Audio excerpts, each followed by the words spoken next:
तो मैं बहुत खुश हूँ कि मेरा नीट का एग्ज़ाम क्लियर हो गया है। मेरे आसपास मेरे पेरेंट्स, मेरे टीचर्स मुझ पे बहुत प्राउड फ़ील कर रहे हैं और मुझे ये बहुत अच्छी फ़ीलिंग है, मैं बहुत खुश हूँ। किस तरह से तैयारी की करते थे आप? तो मैं दिन में 7 से 8 आवर्स तक स्टडी करती थी। उसमें मैं टाइम डिवाइड करती थी फ़िज़िक्स, केमिस्ट्री, बायो के लिए।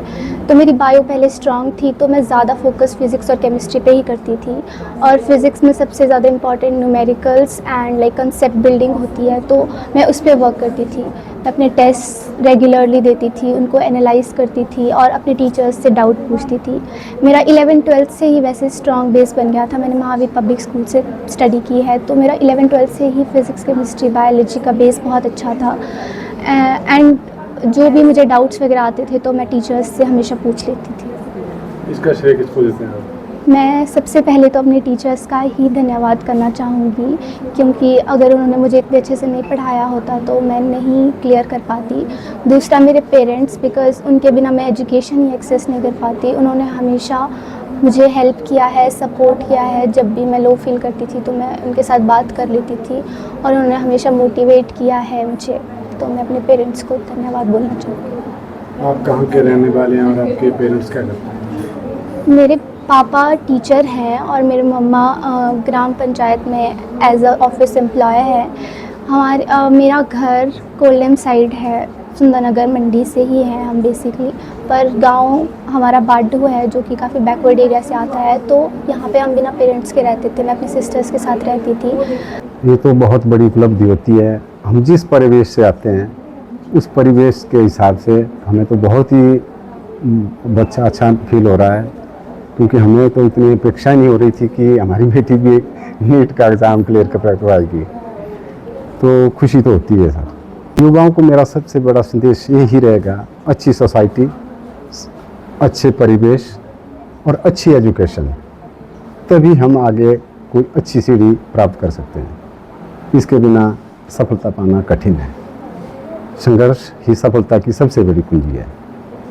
मैं बहुत खुश हूँ इस चीज़ से, और इतना मैं ज़रूर बोलती हूँ कि मेरी बेटी ने जितना जो भी कुछ किया है अपनी मेहनत से किया है, क्योंकि हम लोग खुद मतलब टाइम नहीं दे पाए। हम दोनों जॉब करते हैं और हमारे पास बिल्कुल टाइम नहीं है। सिर्फ फ़ोनिकली इनके साथ कांटेक्ट होता था और बस मतलब जो मतलब हम अपनी तरफ से यही कर सकते हैं कि हाँ, जब ज़रूरत पड़ती है कि हमारे को ये पैसे चाहिए, ये हमारे को ये, और कभी भी समस्या आती तो मतलब उसको फ़ोनिकली क्या करते थे। बाकी इनकी अपनी मेहनत है। हम मतलब इतना तक कि हम कपड़े धोने के लिए हमारे पास इनका टाइम नहीं था, नहीं हम यहाँ नहीं पहुँच।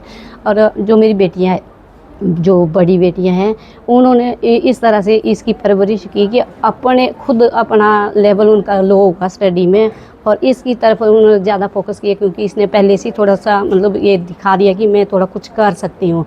अच्छे नंबर आते थे, फिर ये टीचरों के भी आते थे, मैं फ़ोन की भी नहीं, आपकी बेटी कुछ कर सकती है। तो इन बच्चियों ने भी इसका बहुत सपोर्ट किया, बहुत मतलब मेहनत के लिए कि इसके भाई हर तरह से इसको खाने के लिए बिल्कुल फ्री, मतलब इसी को पढ़ने के लिए और ख़ुद मतलब मेहनत करती थी। तो ये मैं तो ये बोलता हूँ कि हम लोग चलो पेरेंट्स तो है ही है, पर इसने अपने बलबूते इतने मेहनत तक करी और इस मुकाम तक पहुँची। मुझे बहुत बहुत खुशी है कि तान्या ने नीट का एग्ज़ाम क्वालिफाई किया और ये इसका ड्रॉप आउट ईयर था। तो फर्स्ट अटैम्प्ट में भी इसने 445 मार्क्स लिए और इस बार इसने थोड़ा और मेहनत करके नंबर बढ़ाए तो 540 मार्क्स लिए। तो इसका डेफिनेटली MBBS में नंबर पड़ जाएगा। हमारे और बच्चे भी हैं जिन्होंने ड्रॉप लिया था, उनका भी सिलेक्शन हुआ। उसमें से रिया है, संजना है, बट अभी वो भी 1-2 दिन में आएंगे मेरे पास। तो उनका भी, और काफ़ी बच्चे हैं जिन्होंने क्वालिफाई किया, पर इसमें मेरिट के हिसाब से होता किसका नंबर कहाँ पड़ेगा, तब हम सारा रिज़ल्ट रिवील करेंगे। बच्चों को सिर्फ मैं एक ही चीज़ बोलती हूँ, अपने गोल पे फोकस करें और मेहनत बहुत करें। यदि आप कोई कम इंटेलिजेंट भी है पर वो मेहनत करके उस चीज़ को ओवरकम कर लेता है, और यदि कुछ चीज़ समझ नहीं आती है, आप टीचर से बार बार पूछिए। डाउट मत रखिए, डाउट को ज़रूर क्लैरिफाई करो। और यही हमारी खासियत है कि हम डाउट रिमूवल पे बहुत ज़ोर देते हैं, क्योंकि बहुत सारे बच्चे हैं वो डाउट नहीं पूछ पाते हैं। उनको लगता है कि टीचर सोचेगा आपको इतना भी नहीं आता है, पर ऐसा नहीं होता है। तो ये मैं सभी से कहना चाहती हूँ कि जहाँ भी आप पढ़ते हैं, जो भी आपकी क्वारीज़ हैं, क्वारीज़ ज़रूर क्लियर करें। यदि एक बार में कोई चीज़ समझ नहीं आती है तो अपने आप को ये ना सोचो कि आप कैपेबल नहीं हैं। एक बार नहीं, 2 बार में आ जाएगी, 3 बार में आ जाएगी, पर आती ज़रूर है बेटे। हार्ड वर्क का कोई सब्स्टिट्यूट नहीं होता है।